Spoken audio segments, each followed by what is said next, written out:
Hello, everyone, and welcome back to Needy No More, the podcast dedicated to healing the anxious attachment style.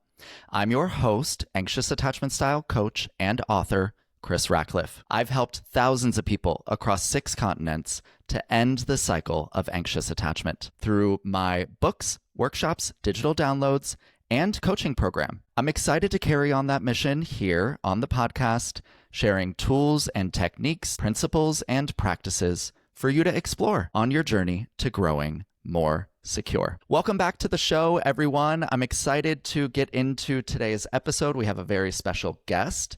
Before I introduce her, I just want to remind everyone, as an independent creator, please review, rate, subscribe, like, whatever the helpful buttons are on the platform that you're watching and or listening to this on. Please help support the show. Every little bit counts. All right, now on to our guest. Lucy Price is a breakup recovery and relationship coach specializing in helping individuals heal from heartbreak, rebuild confidence, and create fulfilling lives, with or without a partner. Having supported over 100 clients in the past 3 years, Lucy blends compassionate guidance with practical strategies to navigate breakups, foster self-love, and gain clarity for the future. Her approach empowers clients to move forward with confidence and embrace their next chapter. Lucy, welcome on the show. Thank you so much for having me. It's such a pleasure. Of course, been excited to chat. I think a natural place to start that at least I'm curious about is, how did you get into this work? Was it a breakup? Was it something else? Like, what led you to doing breakup recovery and relationship coaching work? Oh, it's been a journey, Chris. So, a few things. I'll give you kind of I'll give you the journey. So when I started coaching, I was actually a health coach. That was like my intro into being a coach in general. I was primarily a fitness instructor. I had a really sort of tumultuous career in a way. And when I say that, I was in marketing and I was burnt out and I was sad and I was going through a tough period in my life. And I knew that I needed a change. I knew that I needed something different. And so I literally decided that I was going to quit my corporate marketing job and go to the mountains to a yoga studio in Kripalu and get my yoga teacher training. I did a complete 180 and I decided to get into health and fitness. And so I started being a health coach. And that was my first introduction to the coaching industry. It was probably about, I want to say like 2019 that transition occurred. And I'm so grateful. I didn't know at the time because it was a hard, period at the time, but so grateful. And that was when I started learning that I really enjoyed supporting people and talking to people and helping them understand what their goals were and where they wanted to go. Over the course of a few years, as well as COVID and all the gyms shutting down, I started transitioning in coaching. So I started to become a bit more of a general life coach. I went through different courses, certifications, things like that. And I realized that everyone was kind of coming to me for the same thing, which was relationships. So that's when I first cued to myself, not only do I enjoy talking about this much more, like I was really over teaching people how to build muscle and lose weight. That was not a spark for me. That's not really something I wanted to do long term. But I really enjoyed helping people and I loved talking about relationships. Now, sort of parallel to that, I had a really devastating breakup. I had a really, that was part of the catalyst that caused me to 180 my life back in like 2018, 2019 was a really hard separation. And I knew how lonely it felt. I knew how people didn't know how to respond when I was going through heartbreak and I was struggling. And so taking that experience and realizing how far I've come and how much I was seeing other people struggle with breakups, because coaching still is a relatively new thing. I would say it's become a lot more normalized. It's become a lot more front and center, but like for breakups specifically, I still think not so much. I still think it's sort of a new thing. And I realized how much I was struggling with it and how much I needed it when I was going through it. So as I was starting to transition more into relationships anyway, and more people were coming to me for breakups, it was just a natural transition over the course of years. Makes total sense. I mean, breakups are one of maybe a handful of catalysts in your life that really result in an incredible amount of change, regardless of whether you want it to. Now, that catalyst can be used for fuel for the road ahead. It can be used to change in a positive way, to learn and grow through the experience. I'm sure you cover a lot of this in your work. I'd love to hear more about your philosophy when it comes to breakup recovery, because I have thoughts of my own. A lot of the anxiously attached or disorganized, but anxious leaning folks who reach out to me for coaching are going through a breakup, a divorce, maybe their relationship is strained. So that's a big pain point of a lot of people who are watching and listening. So what would you say to them about navigating this low point in their lives? Where does one even begin in a breakup? Well, I really strongly believe that breakups can be our biggest breakthroughs. And I think it's so hard to see it when you're in it because of all of the grief that's in the room and all of the uncertainty that's in the room. So when I'm thinking of how do we move forward, how do we start to process and heal and make progress, even though I strongly believe that our breakups can be our biggest breakthroughs, I also think sometimes we have to get a bit more basic than that.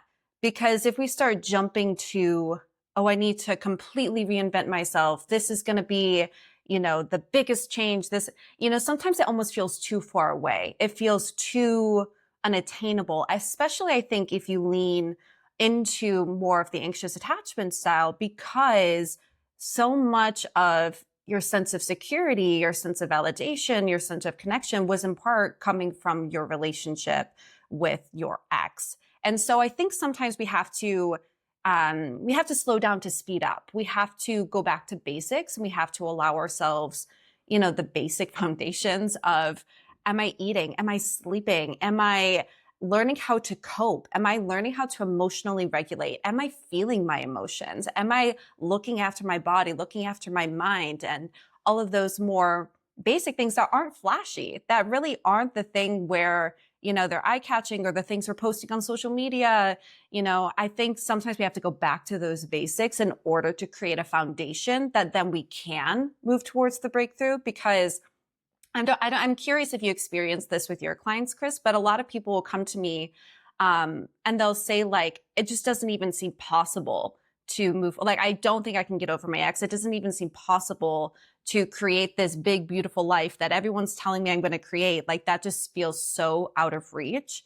And so that's where I kind of think it's coming back to basics. But I'm curious what you experience with your clients when they're going through that too. Yes, there's definitely a lot of shock and disbelief, which are natural from a grief standpoint. It's hard to come to terms with something that has played such a big role in our lives, the relationship itself, and of course the person, the camaraderie, the companionship, the consistency, even if there's inconsistency present, of good morning, good night, relatively knowing that you're going to see them maybe a couple times a week, or if you're long distance, probably knowing, you have a certain rhythm or something like that. Having that taken away is really jarring to the nervous system.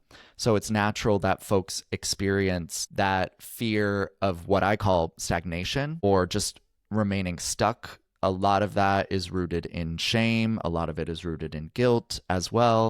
So yes, super common to experience that.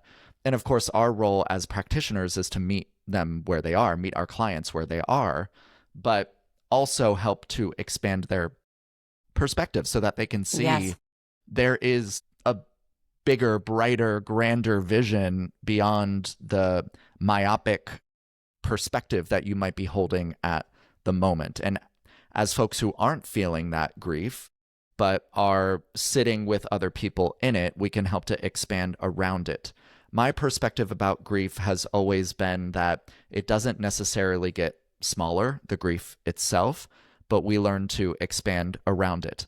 Having lost my mother, my father, one of my sisters, and gone through infidelity and a number of different breakups throughout my life, which really challenged my self-worth, I can speak to this very deeply, although, of course, I don't have a monopoly on grief or loss. I just have experienced it pretty early on in my life and consistently throughout my life. And this expansion is something that I think is really powerful and helps the grief to feel smaller as we expand around it into our lives. I did notice in Absolutely. one of your videos that you say something to the effect of, during a breakup, it's really about continuing to choose yourself over and over again. I see you nodding Yeah. here and smiling. Yes. Talk a little bit more about that, because that dovetails so directly with an anxious attacher's inability to, discomfort with choosing themselves over other people because they're afraid of being left or losing the connection. And that really connects to self-abandonment, self-betrayal, which leads to Hmm. codependency and enmeshment and anxious attachment. And choosing yourself is, for some folks, maybe a little bit nebulous. What does that look Yeah. like? How do you do it? Yeah. And as I talk about this, I'm probably going to bring in a bit of my experience too. I would say that during the time that I was going through this breakup, I had much more of like a fearful avoidant attachment style. I've gone through a few evolutions, I think, with my own personal attachment style, which I also like to say to people, I fully believe that it can transition and change. I think that there's sometimes this mindset around attachment styles that it's set in stone. And I do not believe that. That's not been my experience. I also think that sometimes it can depend on who you're in relationship with, which qualities come out a little bit more, but I'm sidetracking a little bit on that one. Choosing yourself, to me, it looks like looking to yourself first. And I think that that was very difficult for me when I was going through my breakup, because part of what I did with my ex is, consciously or unconsciously, I was looking to them to prove that I was okay or I was enough. I was wanted. I was chosen. I was desired. I was important. And those are all things that I might not have even articulated very well in the moment or was fully aware of in the moment, but that's something that I very much see, hindsight 2020, was happening. In the moment, I would probably have said something more like, I need him to respond. Otherwise, he's mad at me and I'm going to lose him and I'm never going to be, wanted in the same way that he wants me. Like, I would have said it very differently in my head at the time, but really, like, hindsight 2020, I realized that was happening. So my journey with choosing myself and figuring out how to choose myself was, first and foremost, how do I look to myself first to support my own needs and be the biggest cheerleader for myself? And that was hard. That was not an easy, or I would argue even natural journey to me, because so much of it felt false at the time. So much of it felt like wrong, like it wasn't true, like it wasn't honest. And I'll see that pop up with some of the vocabulary my clients bring to me nowadays, which is like, being enough. Like that gets thrown out a lot, but but it's funny because I think that's one of the things that feels the most true, is like, I just don't feel like I'm enough. And so, like, we'll hear that verbiage and I'll go, okay, well, what's the beginning steps that you can take to start believing that? Because it gets to be a practice. It doesn't have to be a switch. It doesn't have to be something you flip on and off. And most of the time, I don't think beliefs are. I think most of the time they're evolutions. But how can we take one step forward into believing that you're enough? How can we take one step forward to putting your own needs above the opinions of other people? What is one step we can take to feeling more confident? Like, choosing yourself is choosing to support yourself and nurture yourself, advocate for yourself, be yourself, and start that practice over and over and over and over again, because we are with ourselves for the rest of our lives. We are arguably really the only person we can trust to be with ourselves for the rest of our lives, because one way or another, relationships end or people pass away, and that's life. And so how can we choose to be there for ourselves? How can we choose to advocate? How can we choose to support ourselves over and over and over again? And I think breakups in particular are, in a way, we can use them as a training ground to start doing that. Because I think when you're going through a breakup, when you're going through a divorce, there's this feeling that can come up sometimes of I wasn't chosen or I was rejected. And so now you get to start helping yourself heal that wound that you feel by choosing yourself actively in this time. Very, very well said. There's a lot to unpack there, but before I forget, there's a Whitney Houston quote that comes to mind here. She says or sings, "I can't run from myself, there's nowhere to hide." Ultimately, Yeah. our relationship with ourselves is there from our first breath to the last one. You know, there's Greatest Love of All, to different Whitney Houston song than the one I just quoted. But beyond Whitney, putting Whitney to the side for a moment here, I think it's really important what you said regarding habits showing up daily and the micro choices that we make in order to choose ourselves. For me, a lot of the work I do with my clients comes down to routines and habits. And instead of aiming for big breakthroughs, which actually tend to come as a result of what I'm going to say next, we focus on the day-to-day, the basics, making sure that you're eating, staying hydrated, sleeping, that you're moving your body, that you are meditating, that you are really just checking in with yourself. And for many people, this is a complete 180 because, Yes. especially for the clients that I work with, there's a lot of hypervigilance. There's a lot of externalizing and reading into the room in order to try to create a sense of safety. And this is often wired long before the relationship that they might be in. It also happens with friends and at work. But flipping that on its head and bringing that focus back inwards can feel very strange.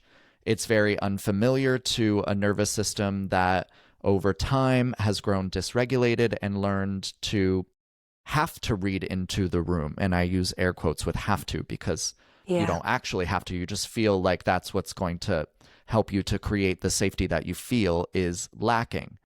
Now, what actually happens is we tend to lose ourselves through this external focus on other people because ultimately, it's our responsibility to take care of ourselves, to make sure that we're eating well, sleeping well, we're hydrated, that we're getting the nutrients that we need, that we're getting out into the sun and moving our bodies. These are all essential things that make love and belonging really challenging to access because, in terms of a hierarchy of needs, they come first. Maslow, although, of course, Yeah. it is perhaps oversimplified to use that pyramid. But all this is to say, choosing yourself means asking yourself in any moment, what is it that I need right now? This is also the Yeah. crux of nervous system regulation. It could mean you need to just chill and read a book.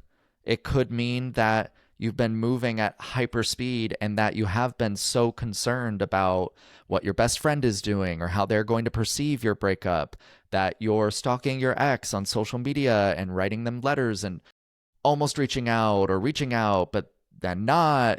There's a lot of Hmm. confusion in those early stages of a breakup. It means bringing the focus back to yourself and just asking, what is best for me right now? Not worrying about in 3 months, or for many folks out there, not worrying about if and when their ex is going to reach back out and how they're going to handle that. Let's put that down for a moment and come back into our bodies in this present moment right now. And Yeah. that, I believe, is how we continue to choose ourselves. And I think that's what you were saying in terms of focusing on habits and how you show up day in and day out. Yeah. There's so much in that. So, first, going back to the small moments, we forget about the compounding effect, I think, so often is like all of these small habits are going to compound into those big moments. And I often think of it too as preparation for those big changes, those big moments, because um, oh, I'm going to butcher this saying, but like part of luck is just being ready. Like part of luck is preparing yourself over and over and over again so that when the opportunity arrives, you're ready to take it. You're ready to go for it. And I think that's the same with life changes. It's preparing ourselves little by little. So when those big shifts come, we're prepared, we're ready. I also think it allows us those anchor moments. So when you were talking about those moments with an ex that you could rely on, where you were going to get the good morning text, or you're going to see them on Friday, or even if it's inconsistent, there's a consistency to the inconsistency that you're looking for. These smaller habits, they allow you to anchor into something that's more within your realm of control. And that, I think, places you back in the position of your personal power, which I think is so helpful, especially if you lean towards an anxious attachment style, which I certainly did. Those small anchors, getting up and doing yoga, even when I didn't feel like it, that was an anchor for me. And I also think so much of this is self-parenting. Sometimes choosing yourself is doing the thing you know will help you, even if you don't want to do it. Because I wanted to reach out to my ex 100 times a day. I wanted to drive past his house and see if he was home. I wanted to do those things, and self-parenting and really asking myself, what do I actually need versus what am I feeling this impulse to do or this, want to do? Being able to redirect myself that way is what helped me in the long run. And I think sometimes we have to make hard calls for ourselves that don't always feel good. Like, it didn't feel good to not text my ex. And also, that was the thing that was going to help me most. A lot of times the right choice for ourselves, the healthy choice, is not the easy one. And a lot of this, especially in a breakup, comes down to withdrawing from the relationship, coming out of placing someone on a pedestal, which I know a lot of the anxiously attached folks watching and listening can relate to. What are your thoughts on withdrawal as a form of the early stages of a breakup, and how do you get through that? Because the cravings can be really strong, especially if you are anxiously attached. The cravings to look them up on Instagram, from like a Finsta, to if you have their location, to check it. There's a lot of different ways to do this, to get information, to maintain access. But how do you process through the cravings, and how do you let yourself withdraw? Yeah. I think I saw one of your videos recently on, did you call it love addiction? And I'm so glad you brought that up, because there's a lot more studies nowadays around heartbreak and the effects that it has on the mind and on the body. And there's some studies that are coming out saying that the body can't actually distinguish between emotional heartbreak and pain, physical pain.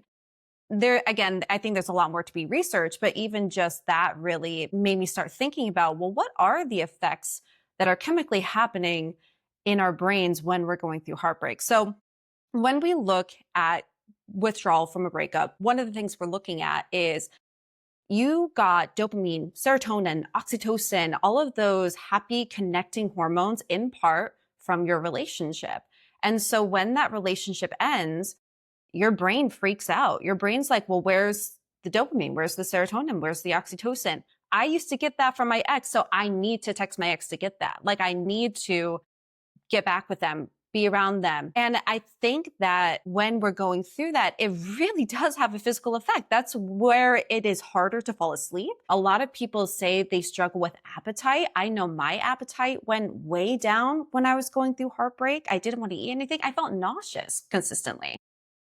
And so there are real things, I think, happening chemically in the body when we're going through breakups. So one of the things that I started looking at with my clients is there's in part chemically, but also in part a story. I call them stories, a story going on in your mind that you have to go to your ex to get these things. And we wouldn't maybe necessarily say serotonin, oxytocin. We might say companionship or love or affection. But there are other ways to release those hormones. There are other ways to meet those needs. So that's when I would start mapping out with my clients, okay, what other support systems do we have? What other relationships do we have that can help you feel a sense of connection, that can help you feel a sense of belonging, that can help you feel a sense of camaraderie? what are some other ways to release some of those happy hormones that you experience? Maybe that is working out, maybe that is moving your body, doing yoga, doing a meditation, doing a mindfulness practice. Maybe that is picking up a romantasy book or watching a reality TV show or getting a cat. Maybe there's so many different sources that we can be getting these from. But I find what happens is we either give into the cravings and we get ourselves stuck in loops. So we get ourselves stuck in loops of getting that Finsta account, stalking the ex of social media, trying to get as much information as we can about our exes to try and meet that need. Or we don't get ourselves, for lack of a better word, we don't get ourselves to do some of the more helpful practices that are available to us. So what I start looking at is how can we make it as hard as possible to follow the craving, or find different coping mechanisms for the craving, such as urge surfing. If I don't know if you talked about that before, if I should go into that a little bit, but I haven't. I'm aware of the concept personally, but I have not shared that on the show prior to this. If you want to give a little rundown. I'll give a little rundown, and this is just Lucy Price layman's terms of what urge surfing is. Sure. But basically, it's learning how to feel a craving in your body and be with it, be in the moment with it to give it enough time for it to pass. Because when we experience cravings, often what's happening is we have an elevation of the craving, we have a peak of the craving. And if we can allow ourselves to be in the tension of that craving, then we can then have it start to dilute in that process. And a lot of that is mindfulness. A lot of that is just being able to hold space for ourselves and hold tension for ourselves. One of the practices, and there's a YouTube video on this. If you just look up urge surfing, you'll probably get this demonstration. But putting a piece of candy in your mouth and you're going to have the urge to swallow, but can you just hold the piece of candy in your mouth? And it sounds a little gross. I totally know that. Like your mouth's going to fill with spit. It's not going to be pleasant, but neither are cravings.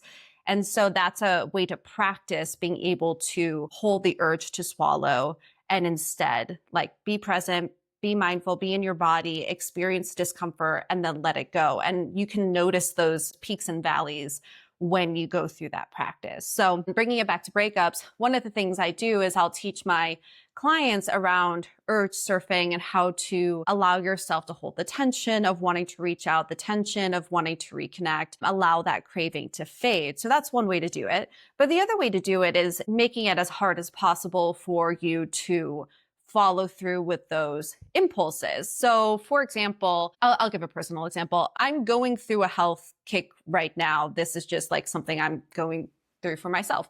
And I can't bring all of the sweet treats that I want to bring into my home because I know myself and I know once it hits quite literally like 11:40 p.m., I'm going to want a cheeky little sweet treat before I go to bed. And it is a lot easier for me to stick to my goals and maintain my goals when I just don't bring that into my home. Another thing I've done recently is, do you know what the brick is? It's like a social media blocker. No. Oh, okay. So it's basically like there's apps that can help you with time management and block you from going on social media. I needed one of these. I'm not even going to lie. About 2 months ago, I noticed that I would just find myself on Instagram and not know how I got there. And that really freaked me out. I didn't like it. And so there's something called a brick, basically, where you can tap your phone and you can untap it and it will not allow you to access apps. And that's one of the ways that I was able to steer my behavior. It's like, I even noticed myself still now today, before we started recording, I went to Instagram and I was like, oh, I'm bricked. I can't do that right now. I have to do something else because I don't have access to it. So that's just a barrier that I put in between me and myself before taking that action. What I like about those is it gives you more time to experience your feelings and go through the emotional processing of your feelings before you follow through with the craving. And it also gives your mind a chance to make a different decision. Because part of what I think allowing yourself to go through the withdrawals of a breakup and to start processing and healing and moving forward is giving you space to think and feel differently and make different decisions. And one of the ways we can do that is just making as much space as possible between your thoughts versus the end result of your action. So if you notice that you have these intense cravings, you're really missing your ex, and one of the things that you notice yourself doing is just, for example, going on their social media and scrolling, how can you make it as hard as possible to do that? Can you block them? Can you unfollow them? Can you get a break? Can you limit your hours on social media? Like, what are the things that you can do to help create a little bit of that space? Now, that's for the cravings portion. But the other thing I like thinking about is how can we also make it as easy as possible for more good things to come in? Because I have a very strong belief that life gets to be good. Like, just because I'm in the breakup space, it doesn't mean we're sad all the time. Like, I think that's one of the things that's most surprising for my clients when they work with me is we're not just crying on calls every day, all day. It's like, oh, there's a lot of good things that are coming from this too. And part of that is, okay, how can we look and making the distance between you and the good experience as short as possible? How can we make it as easy as possible? One of the things that's just immediately coming to mind is like, as we get older, as we, go to work and have obligations, hobbies, we make it so difficult to engage in our hobbies. It's in a box in a basement that we have to pull out and we have to clear out a space for and do all these things. And by the time we get it set up, we don't even want to do it anymore because it was so much work. Okay, well, how can we just put a sketchbook on your desk with some watercolors so that it's as easy as possible for you to do something that's fun and relaxing? Or like my yoga mat's in the corner of my office. It's like, if I just want to do yoga, I just literally pick up my mat and I put it on the floor. How can we remove as many obstacles as possible for more of the good things to come in so that when you're going through those cravings and those withdrawals, you have easier access to the things that are going to help you and more space between the things that aren't going to be less helpful for you. I love that reframe of this because I think for many people, there is this focus on how do I do the thing that feels hardest to resist less. And this kind of flips it on its head, which is really powerful too, because the neurological opposite of trauma is play. Play helps us access joy. It is a state where we're not focused on achieving any kind of goal, which is immediately where many people's minds go first when they think of a breakup. How do I get through this? How do I get to the other side? There's the goalpost. How do I get there? How do I get past this? And through that kind of rushing, a lot of times we actually can elongate the process because we're not allowing ourselves to feel where we're at and meet ourselves where we are. But this goes with what I was saying earlier too about expanding around the grief. And there's a concept I talk about in my work. I created this. I was listening to some kind of podcast about diversification one day financially, like wealth management. And I thought to myself, well, wait a second. I think that might also apply to our emotional lives and our relationships. Like there's a variety of different places where we can source connection in our lives with friends, with family, with colleagues, with ourselves, with hobbies and passions and goals and interests, with a higher power, if applicable to you, and or nature, and of course with a romantic partner. Yeah. But for many of the clients I work with, the portfolio, so to speak, is not very well diversified. And their romantic partner has taken up such a vast majority of that emotional investment for them that because it has ended or because it's on the rocks, they are experiencing such a deep lack of safety and stability that it can derail their entire lives. They can't focus at work, they can't sleep, they can't eat. Of course, they're anxious all the time. They're constantly thinking about the relationship. And I know a lot of people can relate to this experience and me talking about this and you talking about this. But at the end of the day, we need to do what we can to intentionally lead more fulfilling lives. And that means just taking an incremental amount of what we were investing in a romantic partner. Like, let's say you're still together with this person. You haven't broken up. Take 5-10% max, incremental, just a small amount, and invest it elsewhere. Look at where else in your portfolio you could invest that time and that energy. Because of the hyper focus on the romantic partner and the pressure that we put on the relationship by being so focused on it, This does two things. It creates space with a partner so they can breathe. So we're not constantly talking about what needs fixing, what has to improve in order for us to feel safe. And instead, we're focusing elsewhere on having experiences and building connections with people that do make us feel safe. And that ends up filling up our cup enough to, when we do focus back on the relationship, we don't need as much from the romantic partner, and we already are approaching them from a more stable, safe, grounded place. The same is true, though, after a breakup. It doesn't mean that the time and energy is wasted or that it just goes everywhere else. There's an adjustment period, of course. That's where a lot of the grieving comes in, a lot of the acceptance of the future you were building towards that you no longer are, which is very challenging to let go of. And you need to approach yourself gently as you do that. And then also eventually thinking about lessening that distance between you and the things that do bring you joy. If you haven't done crafting in a while and it used to really make you happy, please pick it back up. If you used to meditate all the time and you got away from it in your relationship because you didn't feel safe, bring it back 3-5 minutes a day. A lot of my clients are also very high achieving people, and I know you can relate to that too. Yes. Yeah. Every other aspect of their lives is seeking coaching.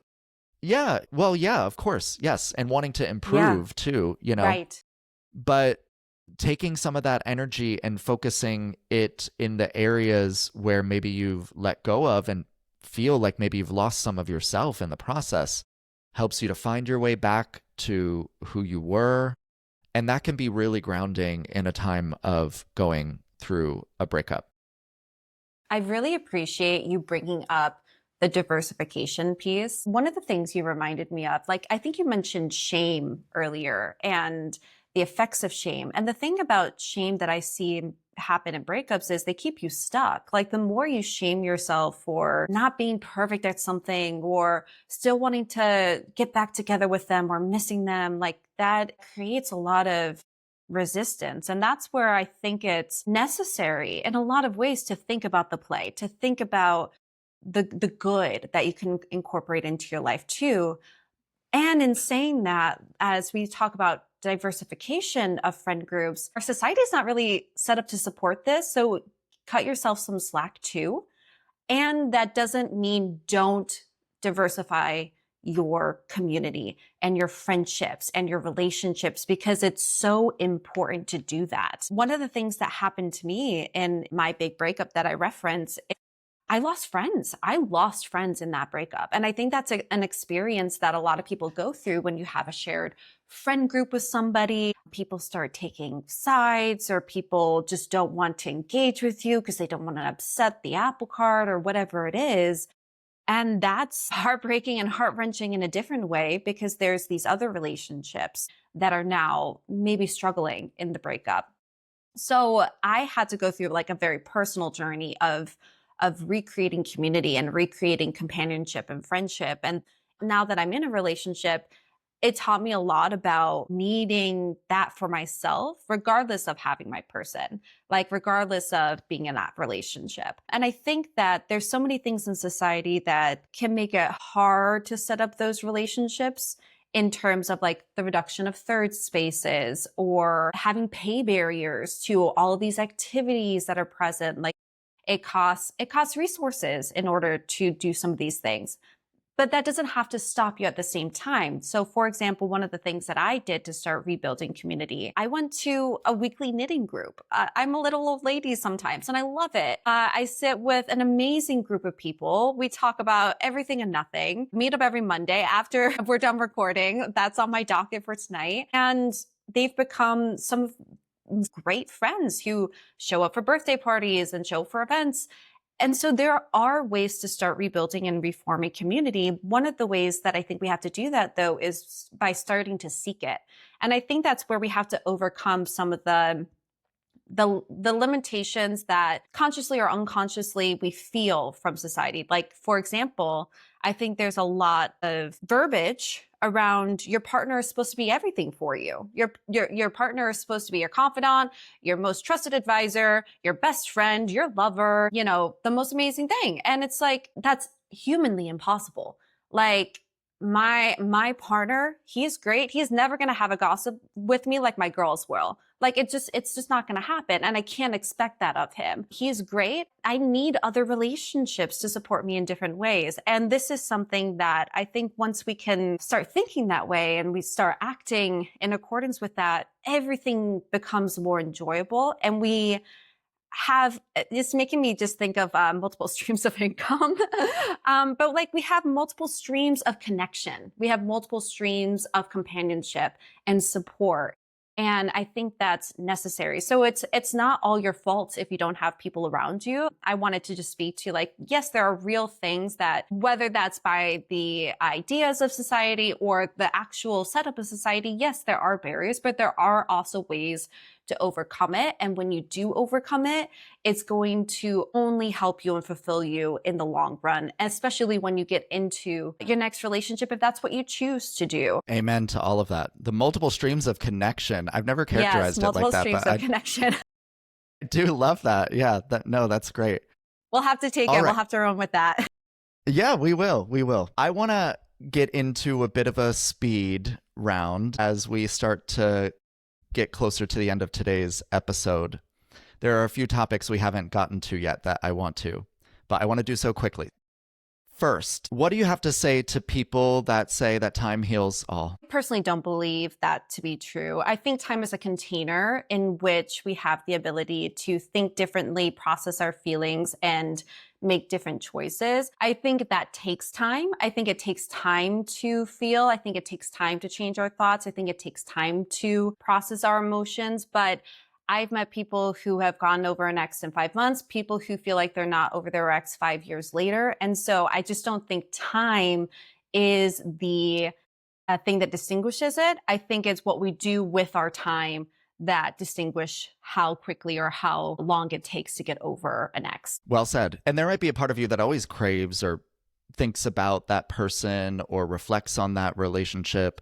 That doesn't mean anything is wrong or it's bad. Mm-hmm. I always say there's 3 elements for healing. Time, yes, you can't rush it. You can try to create the conditions for healing, but the pieces need to fall into place. And they fall into place through step number 2, which is intentional action. It's what you do with the time that matters. For many people who don't find ways to process through their emotions, who don't have support, this can actually seep into your subconscious and come out and manifest in a lot of different ways that actually prolong the experience and make it far worse for you. And the third area hits at what we were talking about with the multiple streams of connection or emotional diversification, which is love and support. So time, intentional action, and love and support. So I completely agree. I think saying that time heals all wounds is a cliche, and it's only partially true. It doesn't heal on its own. Time actually allows oftentimes for the wound to fester and for the infection to spread. Not to use a really morbid metaphor there, but I think people will understand what I'm saying when I say that. I also think, like, just to take that metaphor, it's like it also depends on the cut. Like some relationships, time might be a longer component. I think of it as a component. It's like it might take a little bit more time for the scar to form. For others, it's just more time for things to fester. So it's a component. It's not the solution. I think people talk about it like it's a solution, and it's just a part. Yep, completely agree. Second speed round question has to do with being in a relationship that was really stable, healthy, but did not last. Because oftentimes many of us might desire, when going through a breakup, something to be mad at the other person about, someone to blame, something to have blown up to the point where it makes it easy maybe to feed our ego or to position the other person as the villain. What do you have to say about breakups from relationships where there's not a whole lot of instability or inconsistency, or where things were actually good, but you just weren't each other's person? Someone could be a good person and just not the right relationship for you. And I think that there's sometimes this knee-jerk reaction to want to have a villain or have a victim. And actually, I think sometimes it's easier to move on from a relationship where there's a little bit more of a neutral feeling. That's a bit easier to process and to integrate and to take steps forward from. And I would actually get curious, like what is the mindset around needing someone to be a villain or needing to be the victim? Like, where's that coming from? And is that even yours? Is that something that you want to carry forward? Because someone can be a good person and just not the right person for you. And that doesn't have to mean anything's wrong with them or anything's wrong with you. I would get curious about what's going on with that story in your mind. Next question has to do with something you just said, which is about personalizing a breakup. In my experience, especially with the anxious attachers or disorganized attachers, leaning anxious that I work with, there is a lot of I wasn't good enough, a lot of personalizing of the breakup, like, you know, if only I had been more secure, maybe they wouldn't have left me. What are your thoughts on personalizing a breakup? What are your thoughts on someone who says, it's all my fault? One of my favorite questions is, what am I making this mean? What am I making it mean that they decided to end the relationship? What am I making it mean that they decided to cheat on me? What am I making it mean? Whatever that is, because we have more choice than we know in what we make different things mean. And part of the way I view it is sunglasses. You know, like when you're looking through the world, if you put on a pair of sunglasses, colors are going to change. It's the same thing with thoughts. If you are making it mean that he never loved you, he never cared, you weren't good enough, then it's going to distort how you see things going forward. It's going to distort how you see yourself. But if you can create a little space, if you can get a little curious, if you can try on different thoughts, you might see things through a different lens. So personalization in a breakup is very common, very understandable because it's so personal to you. Relationships are so personal to you. But I would encourage creating a bit of space. Like if there was a CCTV camera in the corner of the room and it was picking up everything factually, not your opinions on it, not your subjective thoughts, but just things that happened factually, what would you see? And what are some other perspectives you can bring into the room? Because I do think ultimately it trips you up when you take things on too much. Very well said. And I also like to remind people that your partner is responding to you and you're responding to them. It is a dynamic.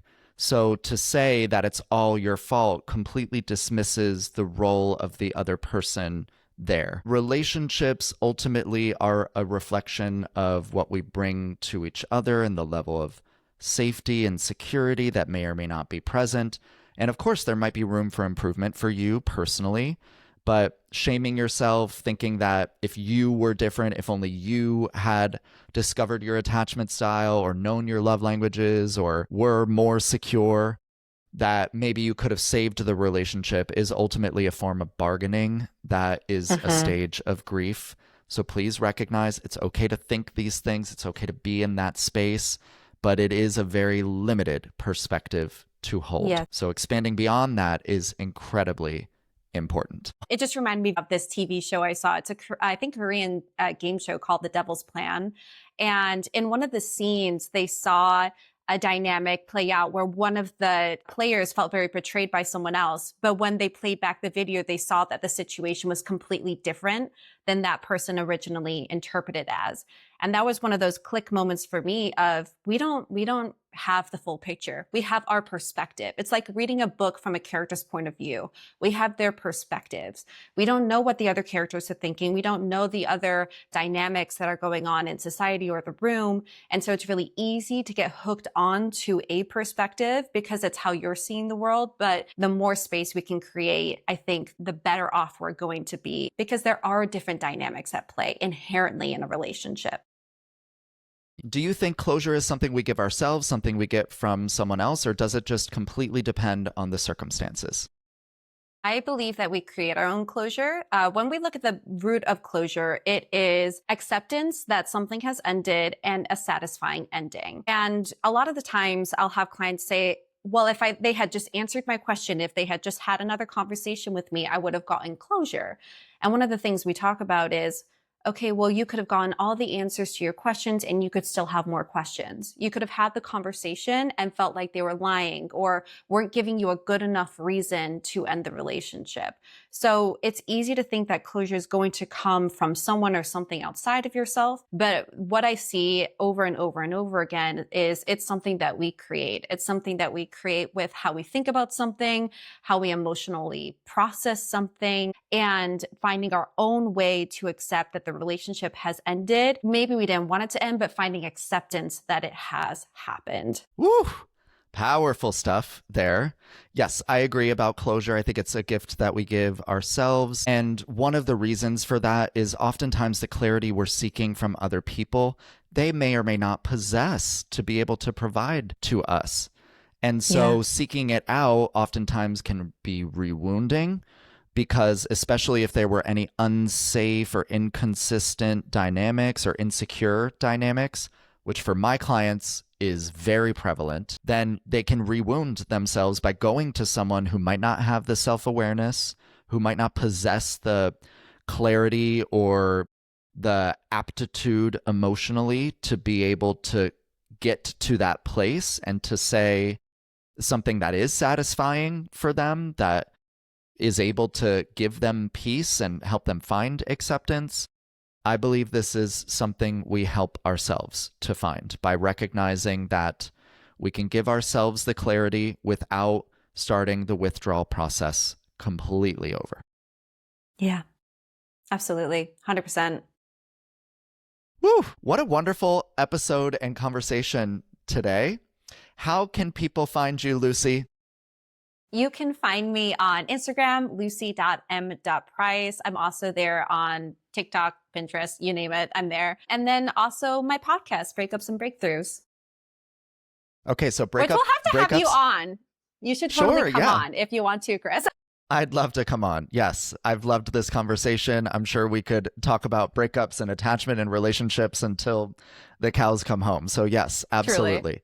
Okay, so Breakups and Breakthroughs is your podcast, and then lucy.m.price on Instagram. Yes, correct. Okay, fabulous. I'll put all of that information in the show notes as well. And thank you so much for coming on Needy No More. Thank you so much for having me.